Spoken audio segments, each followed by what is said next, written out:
राव सुल्तान सिंह,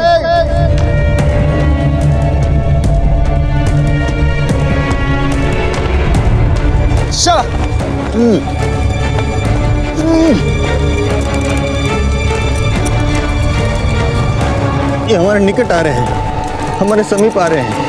हमारे ख्याल से आपको भी जाना चाहिए महाराज। आपका ख्याल बहुत ही खराब ख्याल है। बैरम खान जी ने आपको यहाँ हमारी सुरक्षा करने हेतु भेजा है, ना कि हमें मरवाने हेतु, समझे आप? हुजूर, सामने खड़ी फौज को जल्द हराने के लिए हमें उदय सिंह को जंग शुरू होने से पहले ही खत्म करना पड़ेगा। और इसके लिए फकत इतना ही करना है हुजूर कि आपको कुछ समय के लिए उदय सिंह को अपनी बातों में उलझाना पड़ेगा। अर्थात पीछे से छुपकर वार? क्यों? इससे क्या आपके जमीर को तकलीफ होगी? जमीर का क्या मतलब होता है? आत्मसम्मान। इसमें तो हमारा सम्मान होगा यदि आप उदय सिंह जी पे वार करेंगे और उनको मार देंगे तो हमारा तो सम्मान होगा, परंतु अवश्य मारिएगा, क्योंकि हम आपके भरोसे आगे बढ़ रहे हैं, आपके भरोसे हम जीवित रहेंगे, समझे आप? आप बेफिक्र होके जाइए हुजूर, हम हैं ना पीछे। जिब्बा हो गया। जा रहे हैं,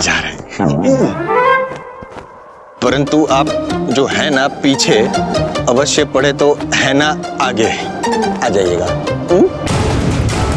क्या हुआ राव सुल्तान सिंह?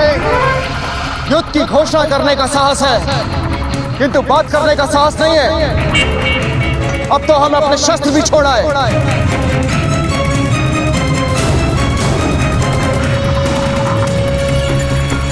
कुंवर जगमाल, कुंवर जगमाल, समझ क्यों नहीं रहे आप? इतनी असुविधाएं झेल रहे हैं हम, आपको अपनी मासा की असुविधाएं नहीं दिख रही हैं? क्यों अपनी मासा की पीड़ा बढ़ाए जा रहे हैं? कुंवर जगमाल। बहना, आप क्यों छोटी छोटी बातों पे तमक जाती हैं? लाइए, हमें दीजिए कुंवर जगमाल को, हम इसे भोजन खिलाते। कोई आवश्यकता नहीं, जब भूख से तिल मिलाएंगे तब अपने आप खा लेंगे। कुंवर जगमाल, रुकिए।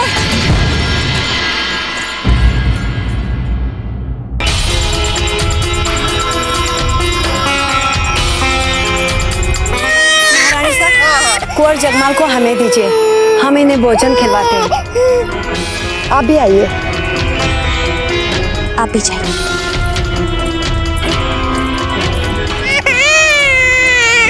कुंवर जगमाल, कुंवर जगमाल,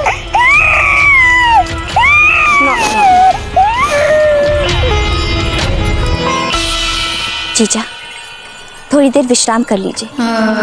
जब से यात्रा आरंभ हुई है तब से आप माला फेर रही हैं, थोड़ा आराम दीजिए। अपने तन और मन को 2 घड़ी नींद कर लीजिए। कैसे आएगी सच्चा बिना नहीं आ सकती। जब मन में इतना हाहाकार मचा हो, कैसे आएगी नहीं? ईश्वर जाने कैसे होंगे राणा जी और उनकी सेना। ये आपको राजमहल छोड़ने से पहले सोचना चाहिए था जीजा। वहां होते तो उनकी स्थिति की जानकारी मिलती रहती हर समय, पर उस वक्त आपको अपनी महारानी का पद का उपयोग करना था, है ना? बहना धीर भाई जी, आप क्यों हर बार कड़वा बोलती हैं? जीजा, आप जो इतने सच्चे मन से भगवान को याद कर रही हैं, तो देखना भगवान के आशीर्वाद से सब कुशल मंगल होगा। कुछ नहीं होगा, ना हमारी सेना को, ना राणा जी को, और ना कुंवर प्रताप को। सब ठीक होगा।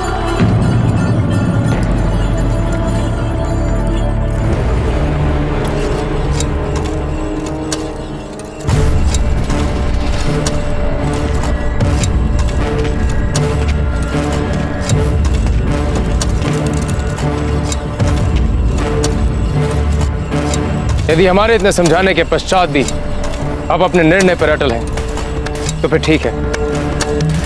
बैरम खान को मारने के लिए हम जाएंगे आपके साथ। किंतु गुरुवर,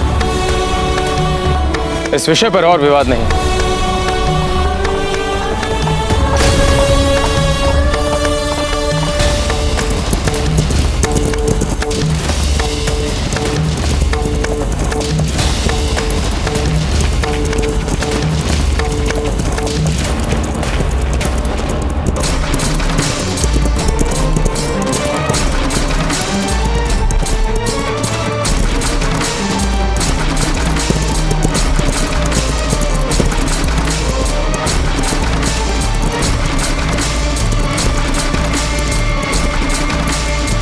चक्रपाणी वेणुदास,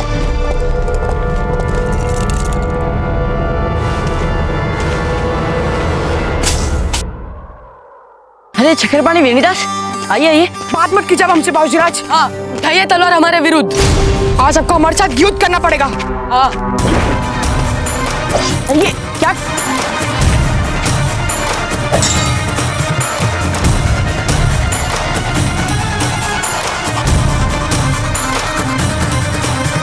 ये तुम दोनों क्या कर रहे हो? गुरुवर, गुरुवर कहिए ना इन दोनों से रुकने के लिए। ये क्या कर रहे हैं दोनों?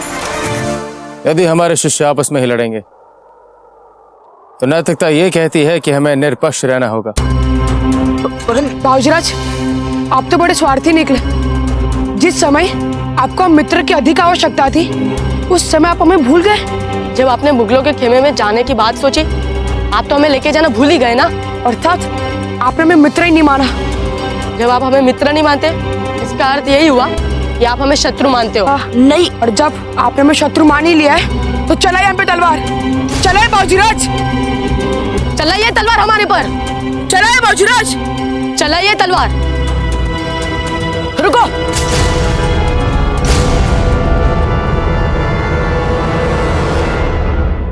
क्षमा कीजिए मित्रों, हमसे भूल हो गई।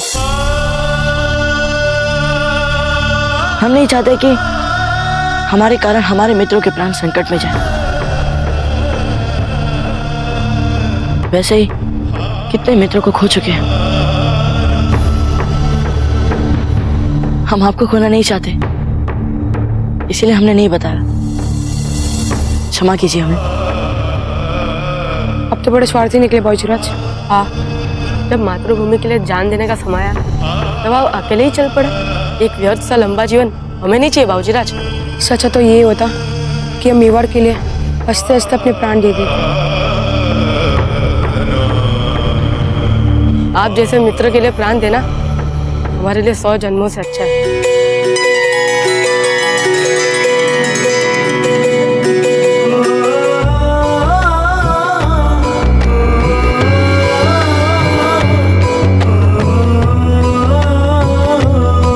बहुत सौभाग्यशाली हो जो तुम जैसे मित्र हमारे साथ है।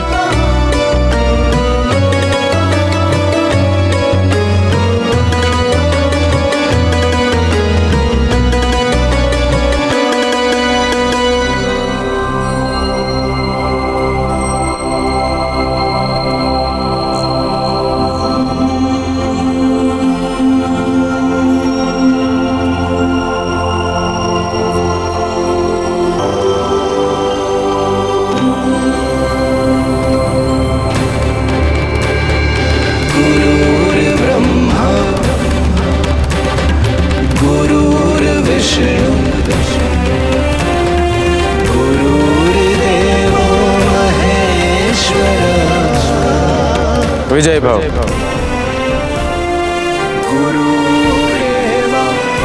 हम प्रतिज्ञा लेते हैं कि चाहे हमें प्राण की गोला गंवाना पड़ जाए, हम अपनी अंतिम तक मातृभूमि की रक्षा करेंगे। जय क्लीन जी। जय मेवाड़, जय मेवाड़, जय मेवाड़, जय मेवाड़, जय मेवाड़, जय मेवाड़, जय मेवाड़।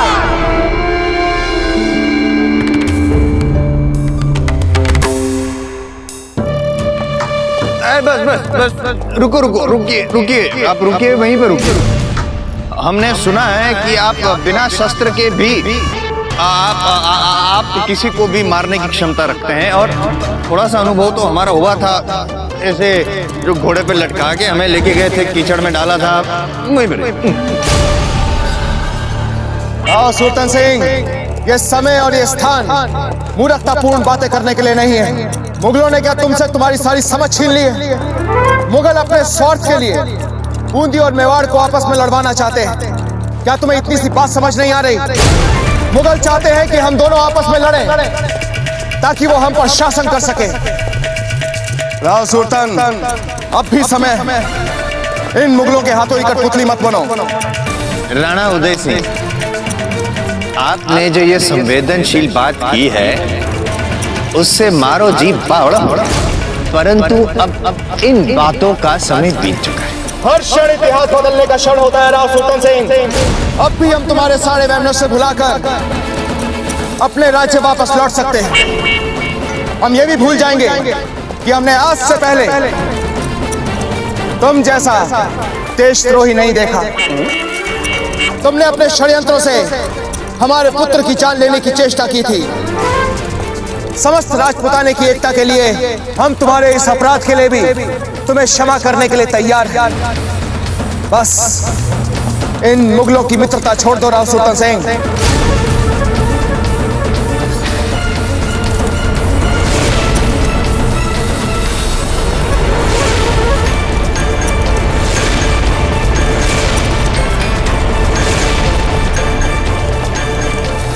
राणा जी, आपने हमारी ओर जो क्षमा का हाथ बढ़ाया है उससे कई अधिक बड़ा हाथ मुगलों ने हमारी ओर मित्रता का बढ़ाया। वचन दिया है मुगलों ने हमें कि मेवाड़ हमें सौंप दे। राव सुल्तान सिंह!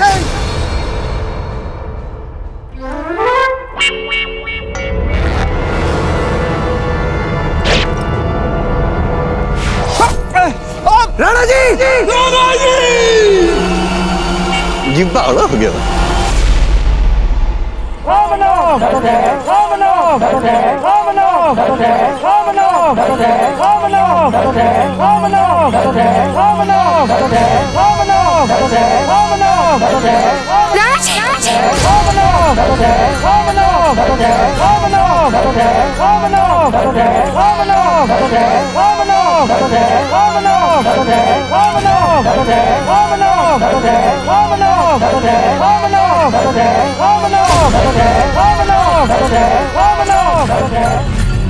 राव सुल्तान! कायर! आक्रमण! यलगार हो! माथा घूम रहा है।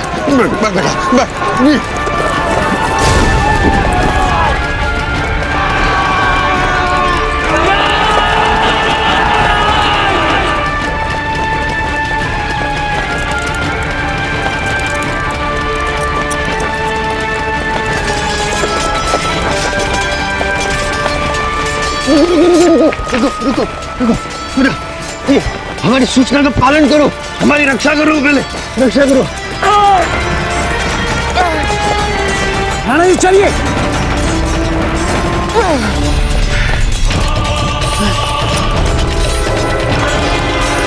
रावत जी हमारी तलवार दीजिए। किंतु राणा जी आपका रक्त बहुत बह रहा है। हमने कहा हमारी तलवार हमें दीजिए रावत जी। जी राणा जी।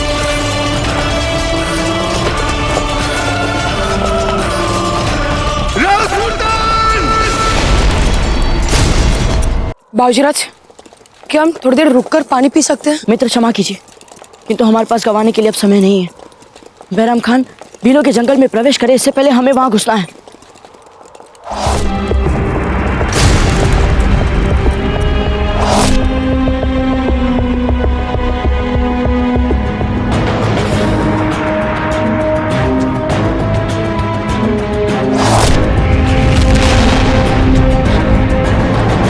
हम देखते हैं कौन इच्छुक के तीर चला रहा है।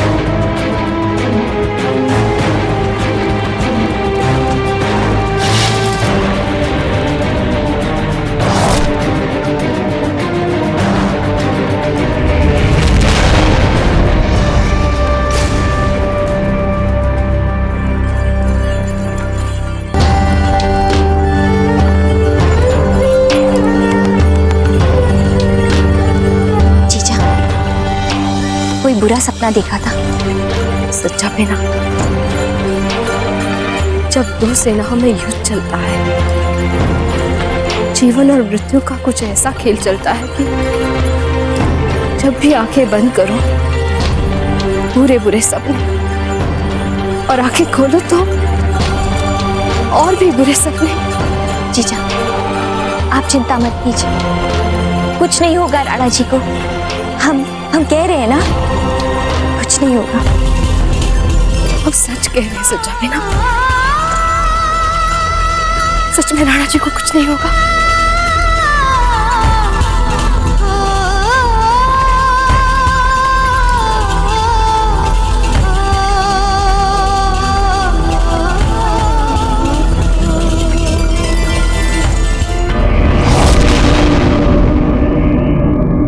हम जानते हैं ये तीर भील ही चला रहे हैं हम पे।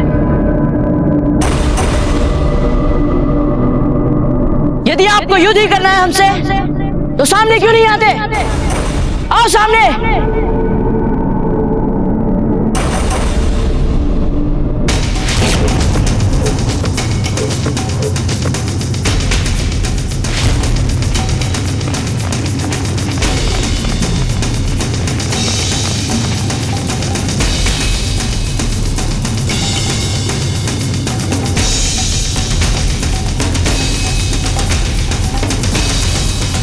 सावधान!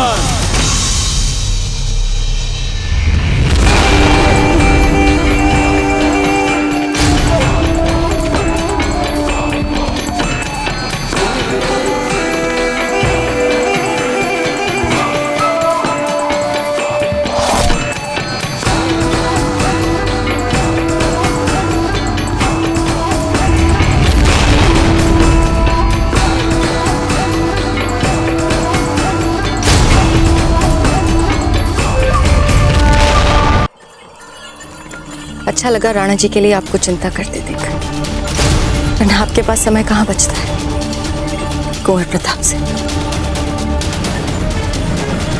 आवश्यकता से अधिक राणा जी ने जो आप पर स्नेह बरसाया, उसी से आपके मन में पहली बार राणा जी के लिए थोड़ा बहुत सरोकार जगा है ना जीजा?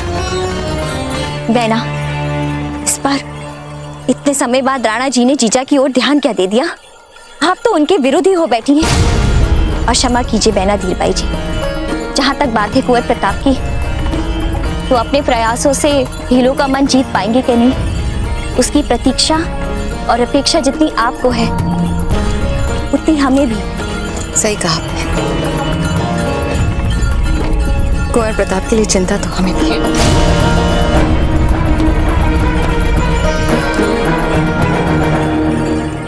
हमें तो पता ही नहीं था कि भील अपनी देशभक्ति के साथ साथ दिया हुआ वचन भी निभाना भूल चुके हैं। कुंवर प्रताप! गुरुवर, हम अनुचित क्या कह रहे हैं? इन्होंने हमें इस युद्ध में तटस्थ रहने का वचन दिया था, क्या यही है इनकी तटस्थता? बैरम खान के स्वर्ण ने चुंदिया ही दी ना आपकी आंखें। यदि आपको लगता है कि आप यहाँ हमें सरलता से मार देंगे और वहां राजपूत मुगलों के आगे अपने घुटने टेक देंगे, यदि आप ऐसा सोच रहे हैं तो बहुत बड़ी भूल कर रहे हैं।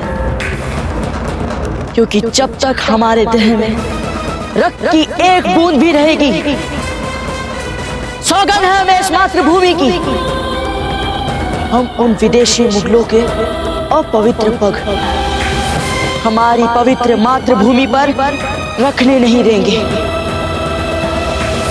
फिर चाहे हमें इसके लिए किसी से क्यों न लड़े।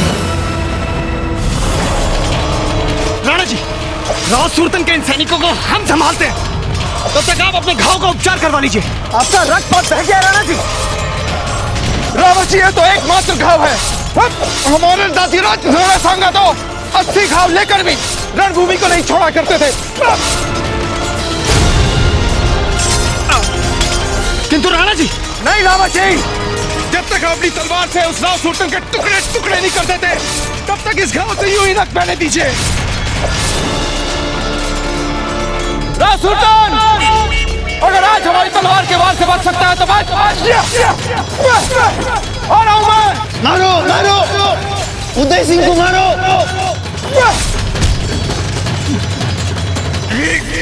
मरना नहीं है, मारना है, मारना है।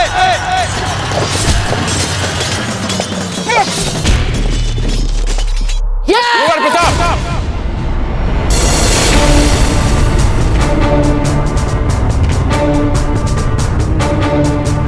अपनी भावनाओं पे नियंत्रण रखिए, भावुकता दिखाइए, किंतु उचित समय पर। बहुत जोश है कुंवर,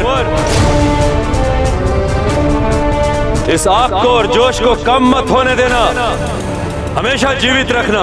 हमारे पास व्यर्थ बातें करने के लिए समय नहीं है। यदि आपको युद्ध ही करना है ना हमसे, आइए युद्ध कीजिए हमसे।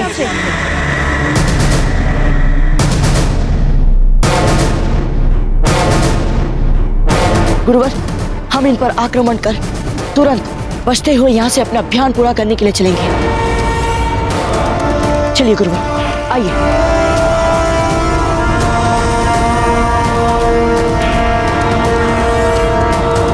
क्या हुआ गुरुवर? गुरुवर,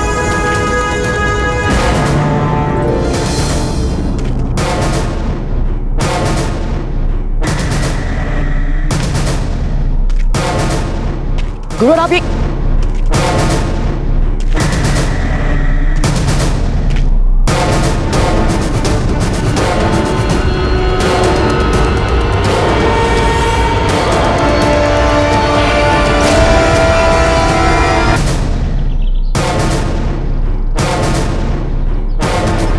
गुरुवर आप ये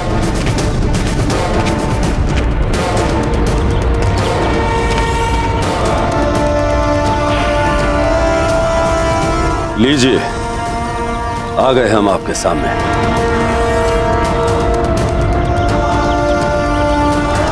प्रणाम आचार्य।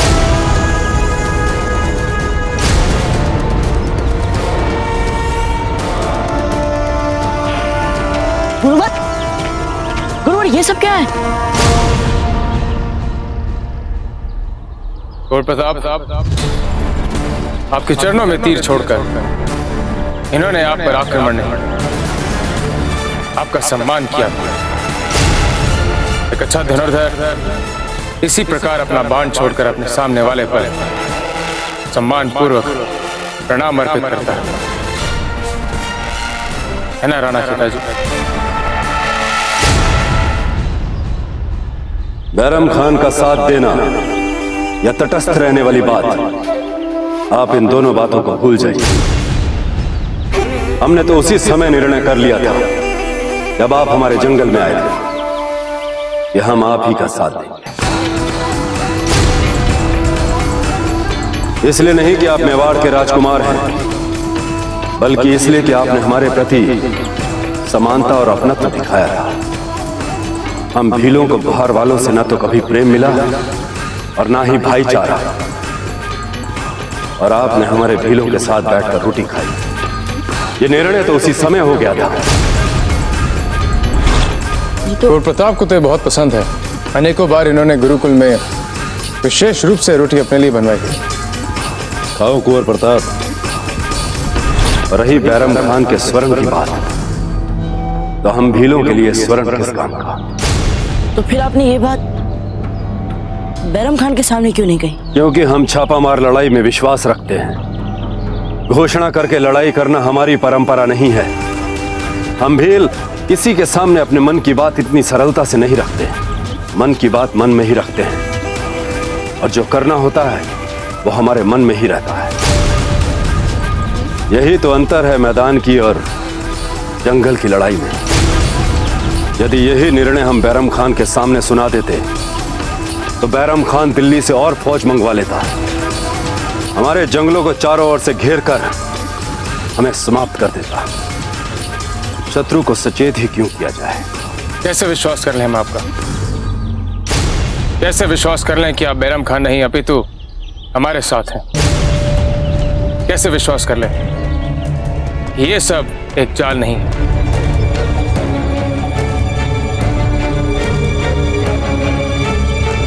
कुंवर प्रताप, या कुछ क्षणों के लिए बप्पा रावल की वो पूजनीय तलवार हमें दे सकते हैं?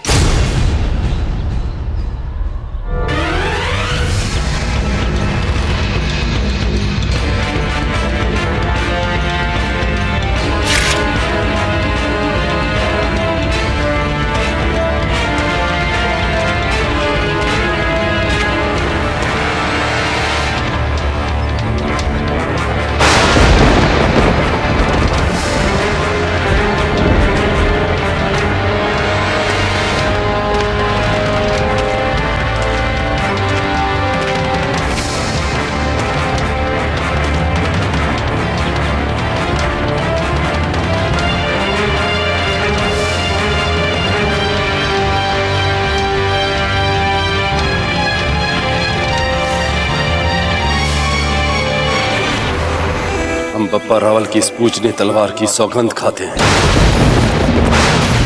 मरते दम तक आपका साथ देंगे, चाहे आप कुछ भी हो जाए।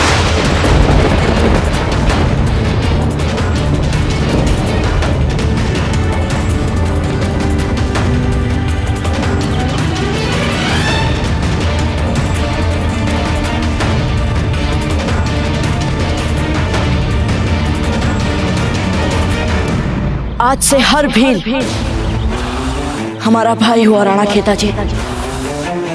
अब जब तक हम इन विदेशी मुगलों को अपनी मातृभूमि से खदेड़ कर ना रख दे, हम कंधे से कंधा मिलाकर इनसे लड़ते रहेंगे।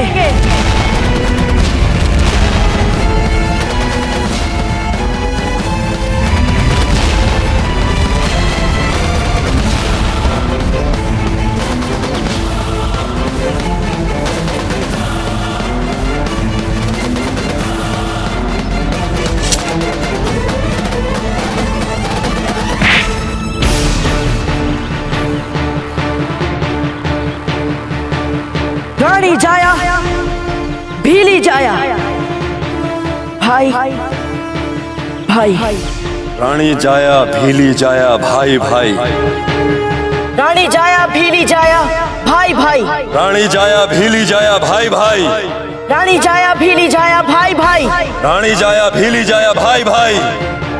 जय मेवाड़, जय मेवाड़, जय मेवाड़, जय मेवाड़, जय मेवाड़, जय मेवाड़, जय मेवाड़, जय मेवाड़, जय मेवाड़, जय मेवाड़, जय मेवाड़, जय मेवाड़, जय मेवाड़, जय मेवाड़, जय मेवाड़, जय मेवाड़, जय मेवाड़, जय मेवाड़।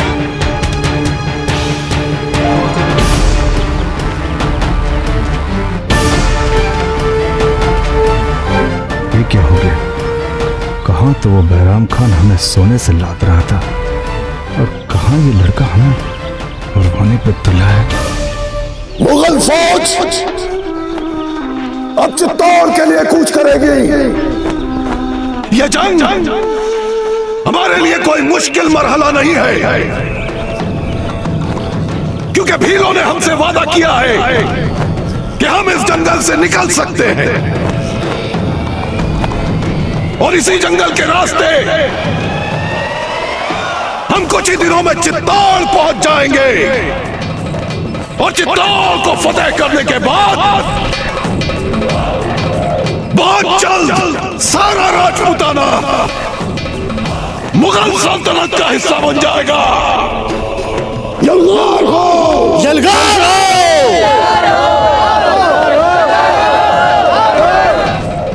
अली खान, हर लम्हा होशियार रहो, जंग में कुछ भी हो सकता है।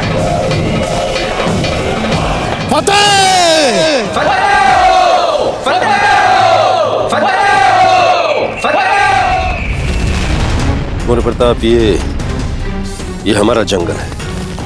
माना कि बैरम खान की सेना के सामने हमारी संख्या बहुत कम है, वो 100 हैं तो हम 10,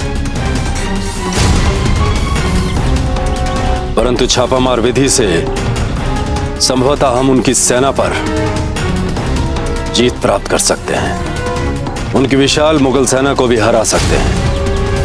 कुंवर प्रताप, हमने सुना है आप भी छिपकर वार करने को अच्छा नहीं समझते। हाँ राणा खेता जी, ये सच है, किंतु बैराम खान जैसी चालाक लोमड़ी को पराजित करने के लिए हम आपकी छापामार पद्धति का प्रयोग कर सकते हैं। तो ये तय हुआ कि युद्ध छापामार होगा। यह हमारा जंगल है, और हमसे ज्यादा इस जंगल को कोई नहीं जानता। बैरम खान 40 सहस्त्र सैनिक लेकर जंगल में आ रहा है। वो जंगल में घुसेगा अवश्य, लेकिन उनमें से जीवित वापस कोई नहीं जाएगा। कैसे? हम उनके सामने कभी नहीं आएंगे, फिर चाहे सेना कितनी भी बड़ी क्यों ना हो। जब ना दिखने वाली सेना दिखने वाली सेना पर आक्रमण करती है, तो ना दिखने वाली सेना दिखने वाली सेना पर भारी पड़ती है। जब हम उन पर आक्रमण करेंगे तो उनकी सेना में भगदड़ मच जाएगी। तब हमारी छोटी छोटी टुकड़ियां छिपकर उन पर विष बुझे तीरों से आक्रमण करेंगी और उनके एक एक सैनिक को चुन चुन कर मारेंगे। किंतु इतनी बड़ी सेना पर हम आक्रमण कैसे करेंगे राणा खेता जी? उनको बांटकर। ये देखिए, हमारे जंगल में चारों ओर छोटी छोटी पगडंडियां हैं और संकरे मार्ग हैं। जब बैरम खान की सेना इन मार्गों से निकलेगी तब हमारे छिपे हुए भील उन पर तीरों की बौछार कर देंगे। किंतु राणा खेता जी, मुगलों ने वैकल्पिक मार्ग ढूंढ लिया भागने के लिए तो? नहीं कुंवर प्रताप, जो इस जंगल के बारे में नहीं जानता उसके लिए यह जंगल मात्र एक भूल भुलैया है। बाहर वाला यहां आकर खो जाता है। वो जितना इस जंगल से बाहर निकलने का प्रयास करेंगे उतना ही हमारे जाल में फंसते चले जाएंगे। बस एक ही विकल्प होगा, उन्हें मरना होगा। बैराम खान को समय रहते हमारी योजना का पता ना चला तो उसकी विशाल सेना निश्चित रूप से मारी जाएगी। यहाँ पता ना पड़ेगा उसे।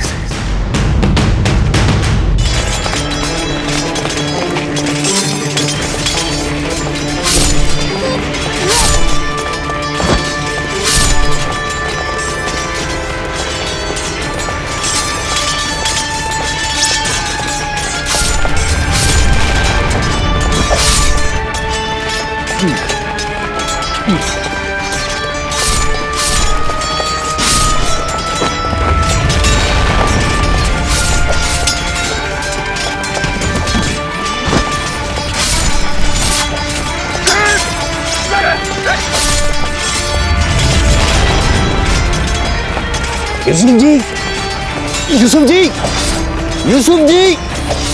अरे बैरम खान जी ने तो हमें कहा था कि उदय सिंह जी की आधी सेना वहां पे जंगल में गई है भीलों से मिलने। यहाँ पे तो हमें लग रहा है कि पूरी सेना यहीं पे है। तो इनकी आधी सेना ही हमें दुगनी तो नहीं लग रही। यूसुफ जी, आपके बैरम खान जी के युद्ध कौशल पर हमें संदेह हो रहा है। आपके बैरम खान जी ने हमें मरवा डाला है। हुजूर, फिर भी उदय सिंह से दुगनी फौज है हमारे पास। अब आपके ही सिपाही जंग में निकम्मे साबित हो रहे हैं तो इसमें हुजूर बैरम खान साहब की क्या खता है? खता? ठीक से लड़ो वरना हमारा खो जाएगा अता पता। हमें होना पड़ेगा लापता, समझे? खता खता खता, ठीक से लड़ो।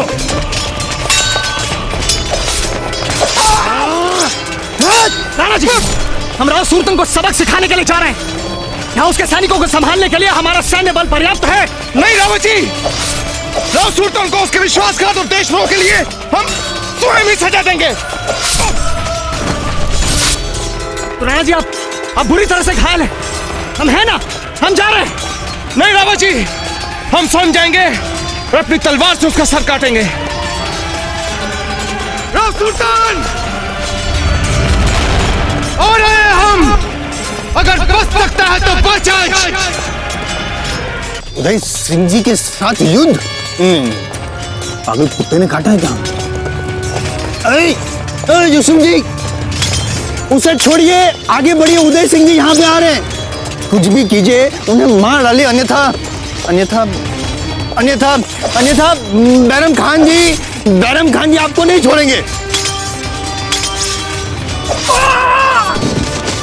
उनके कंधे पे गहरा घाव हुआ है, उस घाव पर आप वार कीजिए और घाव दीजिए। इतना मारिए कि उदय सिंह जी में जान ही ना बचे। बस आप इतना कीजिए, बाकी हम सब संभाल लेंगे। जाइए, अरे जाइए जाइए, चलो।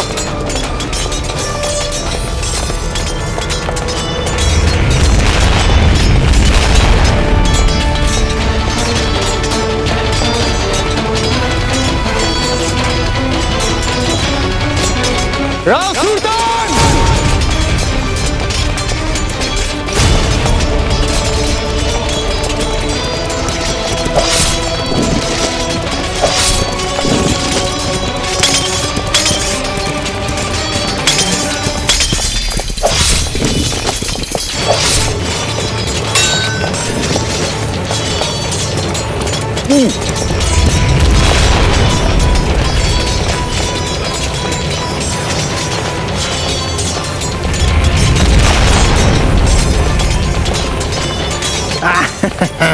आधे तो आप मर चुके हैं और बाकी जो आदि बचे हैं उसे हम शेष करेंगे। नहीं, यूसुफ जी आपको शेष करेंगे। यूसुफ जी लड़िए। रुक रुक रुक। हुकुम, आज रात हमें यहीं बितानी पड़ेगी। कल सुबह भोर में ही बिजोलिया के लिए हम यात्रा आरंभ कर देंगे।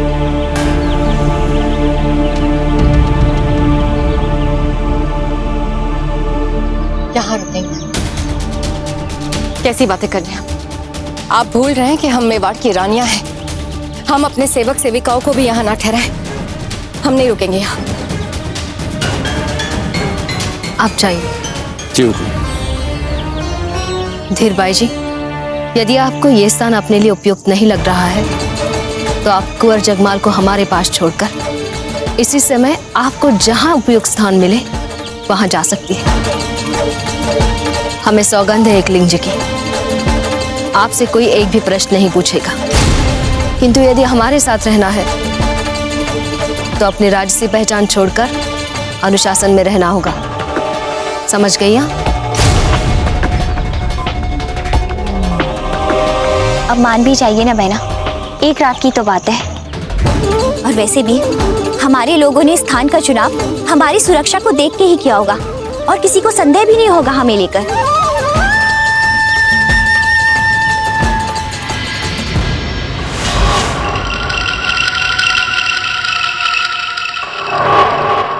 हाँ, तो फिर यह तय हुआ कि हम सब छोटी छोटी टुकड़ियों में बंटकर युद्ध करेंगे और सभी छोटी टुकड़ियां कोई पेड़ों के ऊपर, कोई पत्थरों के पीछे, कोई झाड़ों के बीच में सावधानी से छिप जाएंगी। और जैसे ही बैरम खान की सेना निकट आते दिखाई दे, हम सब अपने अपने स्थानों से आक्रमण करने के लिए तत्पर रहेंगे। किंतु हमें कैसे पता चलेगा कि मुगल फौज हमारे निकट आ रही है? हम एक काम कर सकते हैं, हम जंगल के मुहाने पे कुछ लोग को खड़ा कर देते या फिर एक विशेष टुकड़ी तैयार करके उनके गुप्तचरी पे लगा देते। अरे एक को पहाड़ के ऊपर चढ़ा देते देखने के लिए, या फिर दो लोगों को पेड़ के ऊपर चढ़ा देते। शांत।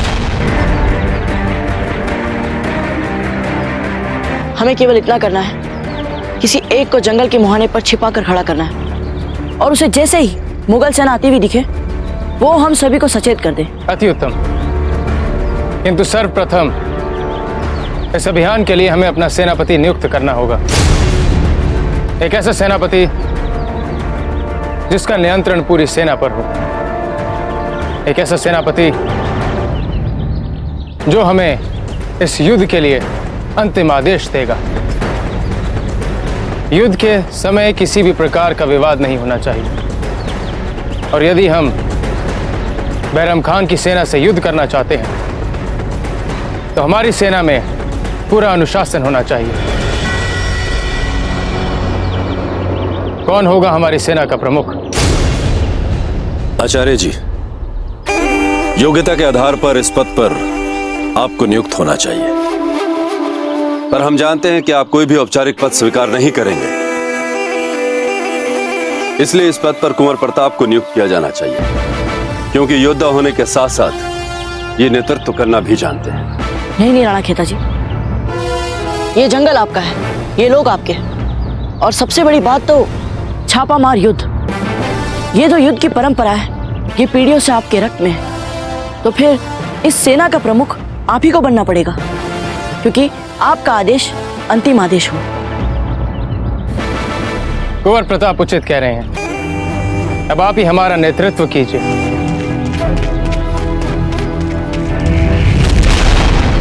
आचार्य जी, यदि आप चाहते हैं कि बैरम खान के विरुद्ध इस युद्ध में हम हमारे लोगों का और कुंवर प्रताप का नेतृत्व करें तो आपका आदेश सराखों पर। मैं ये पद स्वीकार करता हूं, पर छोटी टुकड़ियों का नेतृत्व और बैरम खान की सेना पर दृष्टि रखने का उत्तरदायित्व कुंवर प्रताप पर ही होगा। हम सहमत हैं। सहमत है।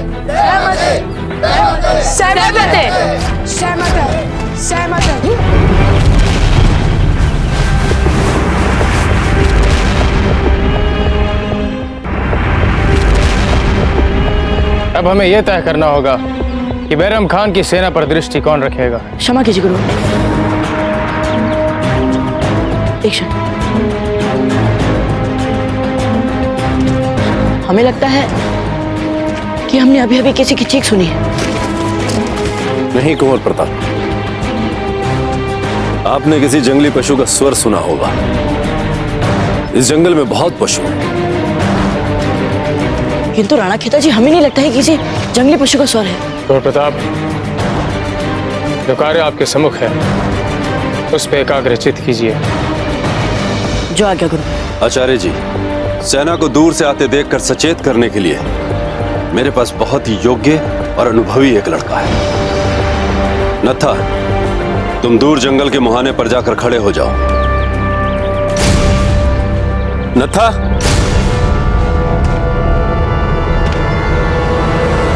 ये नत्था कहां चला गया? अभी तो यही खड़ा था सरदार।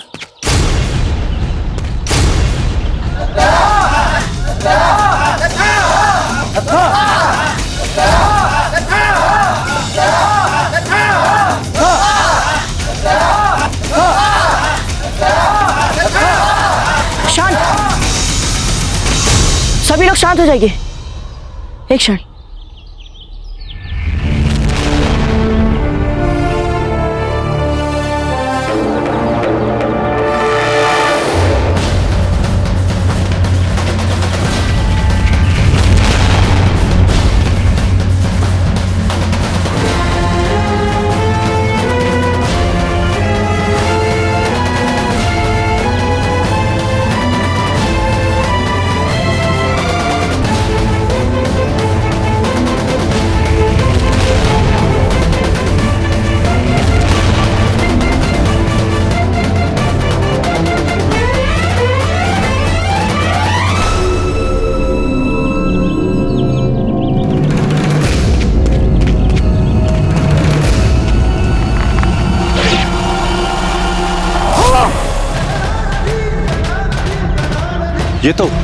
ये तो नत्था का स्वर है।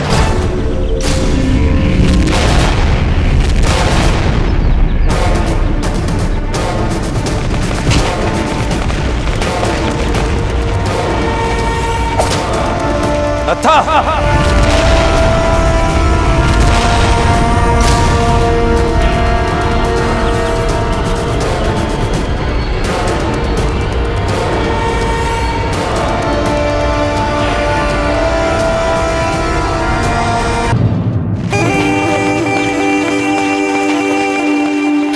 जब हम वहां संभावित युद्ध की योजनाएं बना रहे थे तो तुम यहां क्या कर रहे थे नत्था?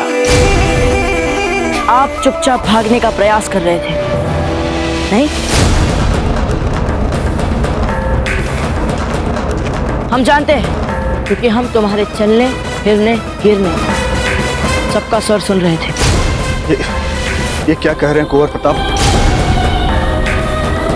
सरदार, इनका साथ देने के लिए क्या हमने इसीलिए स्वीकार किया था ताकि हम ही पे उंगली उठाएं?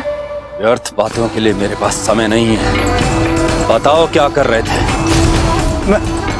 मैं वो अपनी लुगाई के लिए सरदार, सच कहता हूं सरदार, किसी की भी सौगात खिला दीजिए। क्या कर रहा था अपनी लुगाई के लिए? बोल। मैं वो खरगोश अपनी लुगाई के लिए उस खरगोश के पीछे पीछे यहां तक आ गया था सरदार। सच कह रहा हूं सरदार। झूठ कह रहे हैं ये। कुंवर प्रताप, कितनी लज्जा की बात है नत्था। हम वहां तुम पर भरोसा करके बैरम खान की सेना पर निगरानी करने जैसा महत्वपूर्ण काम सौंपने जा रहे थे और तुम यहां अपनी बीवी के लिए खरगोश पकड़ते घूम रहे हो। निगरानी बैरम खान की फौज पर? सरदार, मुझे क्षमा कर दो सरदार, क्षमा कर दो। इस निगरानी का काम अब मुझे ही दो। मैं आपको विश्वास दिलाता हूं, मैं आपको अपमानित नहीं होने दूंगा सरदार। ये काम आप मुझे करने दो, एक अवसर दो सरदार, आपको अपमानित नहीं होने दूंगा। नहीं राणा खेता जी,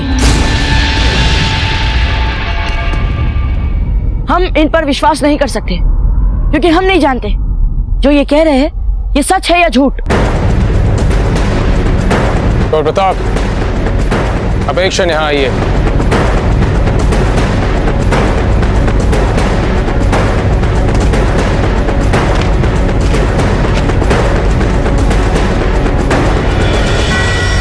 अब अपने वय के अनुरूप कई बार बाल प्रवृत्ति वाले कार्य कर जाते हैं। ऐसे मैत्री संबंध नहीं निभाए जाते कुंवर प्रताप।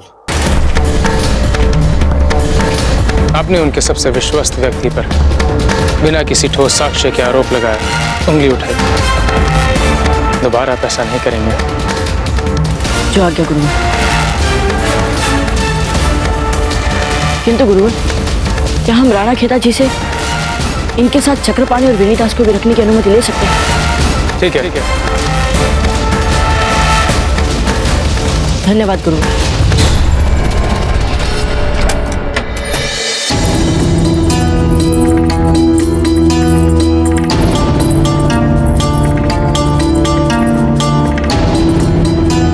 एक ही रात की बात है कुकुया जी, काम चला लेगी ना? हमारा कक्ष कहाँ है? हम थक चुके हैं। हमारा कक्ष? कहीं की महारानी हो क्या? इसी कक्ष में तुम तीनों को रहना है, समझे? क्या यहाँ पर एक ही शैया है? तो इस स्थान का मालिक कौन है? जाके उन्हें बुलाइए, हम सीधे उनसे बात करेंगे। उन्हें भी तो पता चलना चाहिए कि उनके सेवक सेविकाएं कितने असभ्य हैं। धीरबाई जी, थोड़ा संयम रखिए। एक बात अच्छी तरह से जान, इस स्थान की मालकिन हम ही हैं। रही सभ्यता और असभ्यता, तो हमारे पास तुम्हारे लिए कोई स्थान नहीं। अपना सामान उठाओ और निकल जाओ।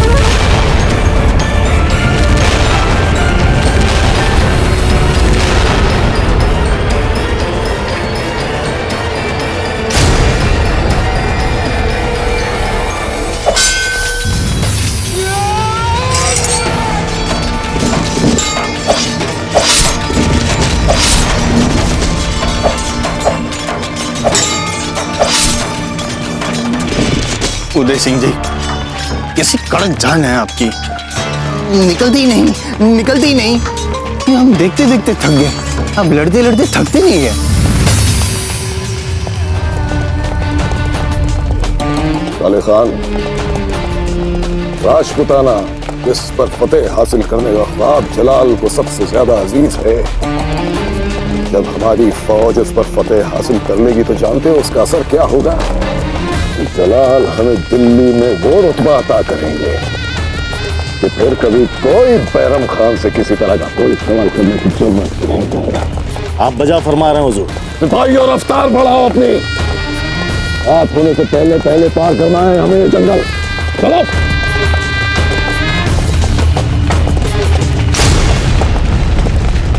हड़काबाई, इनकी असभ्यता के लिए हम आपसे क्षमा मांगते हैं।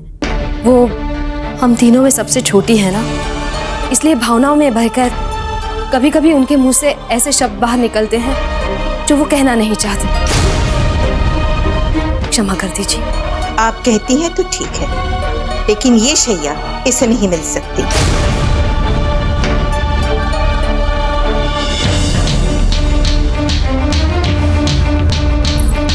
समझने की बात तो यह है कि हम इस बच्चे की माँ हैं। हमारी आंखों के सामने हमारा बच्चा नीचे चटाई पर सोए, ये हम कैसे देख सकते हैं? पर हम क्या करें, हमें अपने बच्चे के आराम के आगे कुछ दिखता नहीं है। ये बच्चा इनके साथ सो सकता है। क्यों सोएगा? बच्चा हमारा है तो हमारे साथ सोएगा ना। लेकिन हमें तो लगता है कि ये बच्चा इनके साथ बड़े आराम से सो सकता है। कुकुया जी, कुंवर जगमाल को भूख लगी है, इन्हें दूध पिलाने ले जाइए।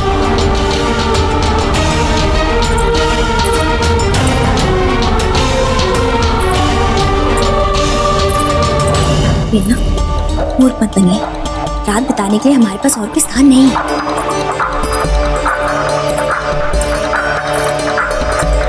धीरबाई जी, अब यहाँ शांति बनाए रखने में हम आपकी सहायता चाहते हैं। आशा करते हैं आप सहयोग करेंगे। और वैसे भी हम अब पूजा करने जा रहे हैं, आप हमारे शैया पर सो सकती हैं। नहीं जीजा, हम ऐसा संकट मोल नहीं ले सकते हैं। और क्या पता वे वापस आ गई हमें देखने के लिए तो। एक रात की बात है, हम चटाई पे ही सो जाएंगे, कुछ नहीं होगा।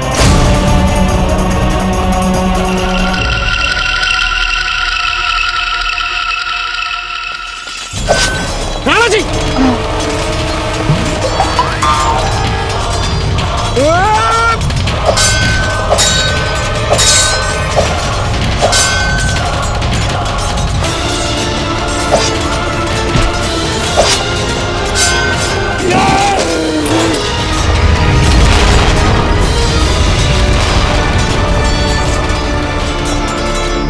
उत्तम राणा जी, अति उत्तम।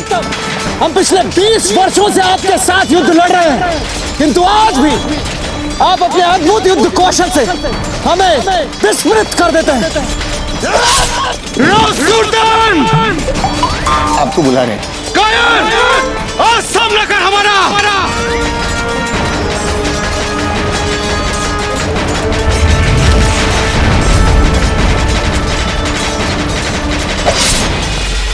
आप दोनों खड़े खड़े देख क्या रहे हैं? चलिए किसी सुरक्षित स्थान पर हमें ले जाइए, शीघ्र कीजिए। चलिए चलिए। हुकुम। हाँ?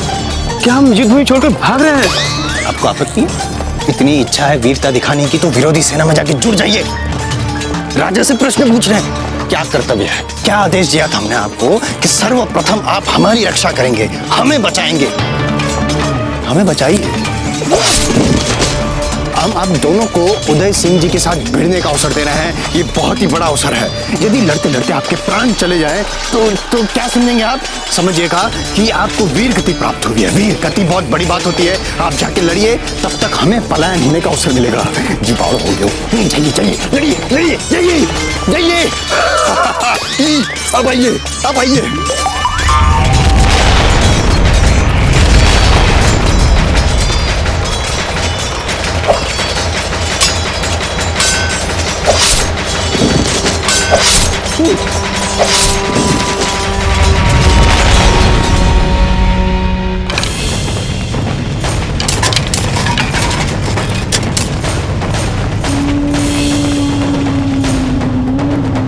बस हमारे पास कुल इतने शस्त्र है गुरुवर।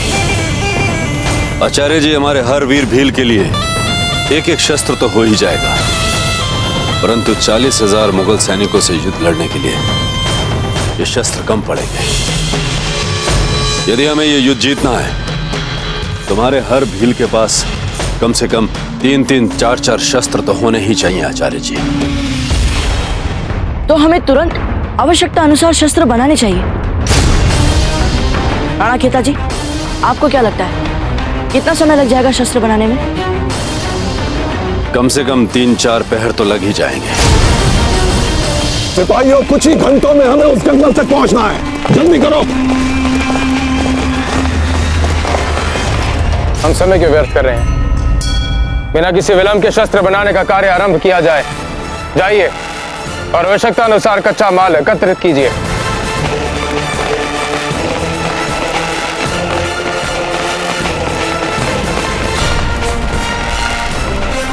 चले हमारे अशोक के पास चलिए।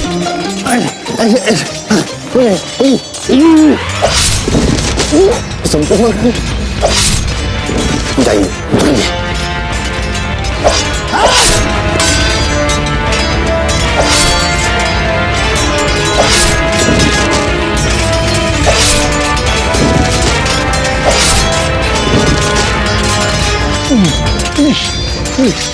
इधर आइए। ये लीजिए, अब जाइए। आप कहाँ जा रहे हैं? आप यहीं पर रुकिए, आप हमारे तारे ना आ रहे हैं।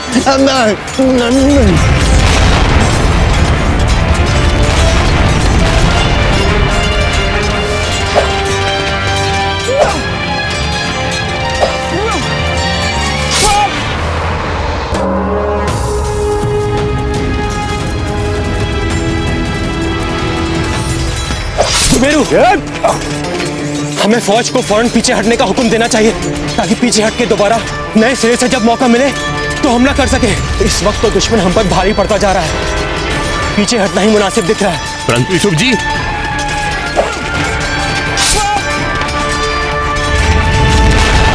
उदय सिंह बहुत घायल हो चुका है, अब बहुत देर जिंदा नहीं बचेगा। सुल्तान सिंह के लिए अब कोई खतरा नहीं है।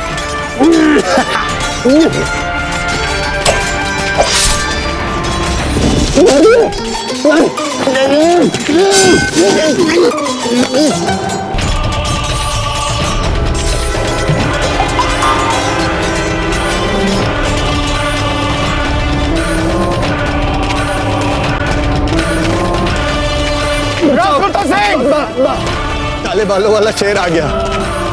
बात कर रहा है, युद्ध कर हमसे। नहीं करना है। ये ले तलवार और युद्ध कर हमसे।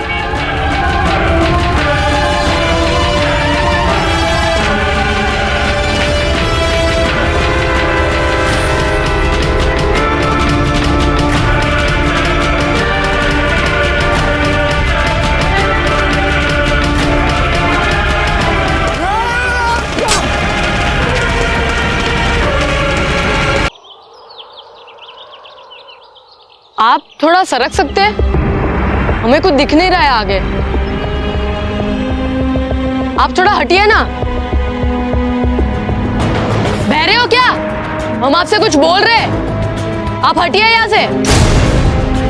मेरे नायक बनने की चेष्टा मत करो। प्रताप के मित्र हो तो क्या मेरे सर पे चढ़ोगे? क्या तुम लोग व्यर्थ लड़ रहे हो या हम कितने महत्वपूर्ण कार्य के लिए आए हैं ये तो सोचो।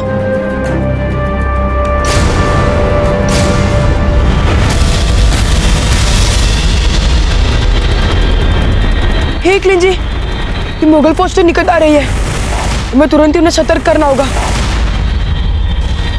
जाओ जाओ, तुम दोनों जाकर उन्हें सूचित करो। जाओ।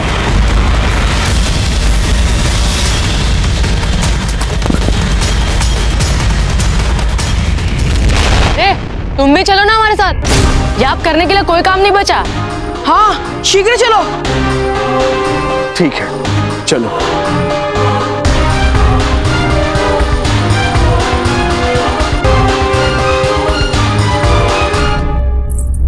जीजा को संन्यास ले लेना चाहिए।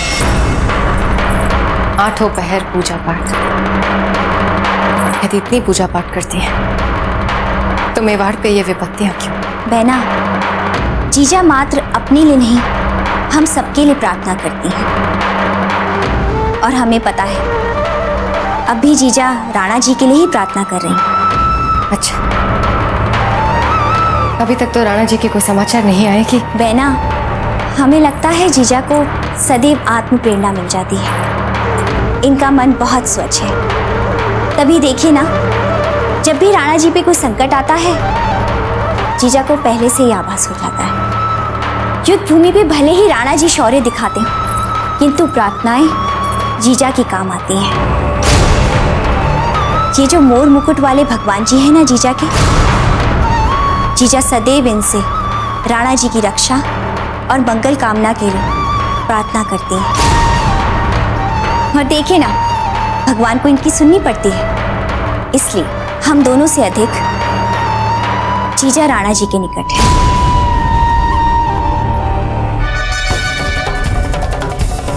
ये सारा मेवाड़ जानता है कि राणा जी के हृदय पर हम शासन करते हैं।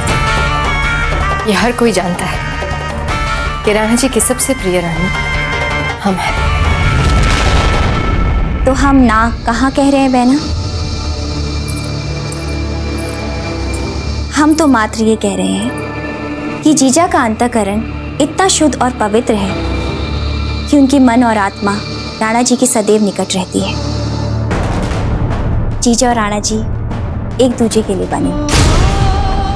आप चाहे माने या ना माने, कुंवर प्रताप इसका जीता जागता उदाहरण है।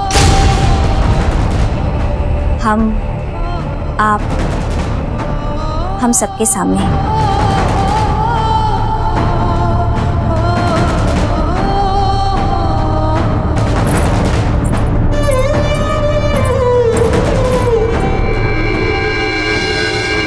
अरे सैनिक बताइए, अरे क्या लेटे हुए हो?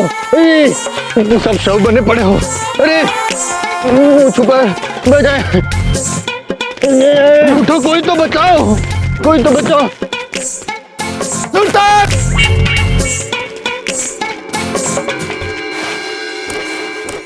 भट्टी पूर्ण रूप से तपनी चाहिए और नौकीला, और अधिक नौकीला। धार ऐसी हो कि शत्रु को बस छूने भर की आवश्यकता हो। इसे और घसिए आप।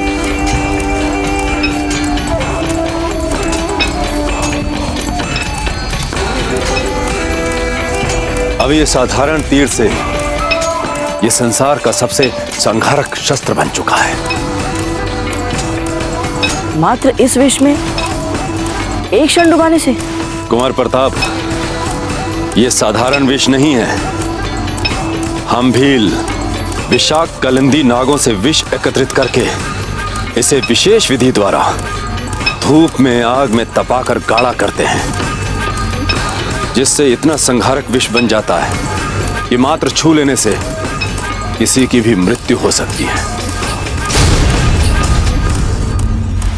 सरदार! सरदार! क्या हुआ तुम्हें? क्या हुआ? क्या हुआ तुम्हें? विष की एक बूंद मेरे इस पैर पर गिर गई।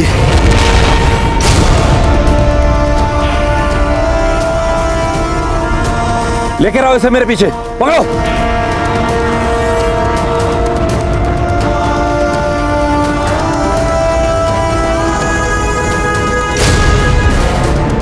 क्षमा करना करजा, तुम्हारा पांव काटना ही पड़ेगा।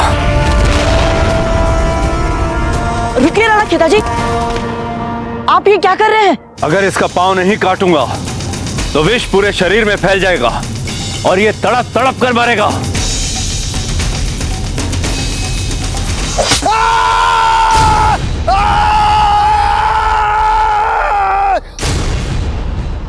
गुरुवर! गुरुवर! गुरुवर! गुरुवर, मुगल सेना जंगल के निकट आ चुकी है। हाँ बाजीराज, वे किसी भी समय यह जंगल में घुस सकते हैं। इसका अर्थ बैरम खान की योजना है रात्रि से पूर्व इस जंगल को पार करने की।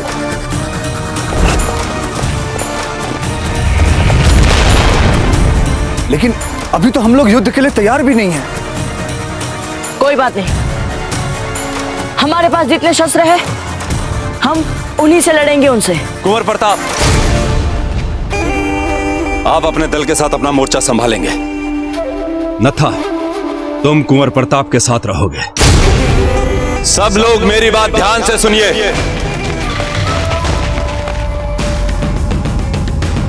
जब तक बैरम खान जंगल के बीचों बीच नहीं आ जाएगा, कोई आक्रमण नहीं करेगा। और जब बैरम खान अपनी सेना के साथ जंगल के बीचों बीच पहुंच जाएगा और हमारे जाल में पूरी तरह फंस जाएगा, तब हम सब मिलकर एक साथ आक्रमण करेंगे।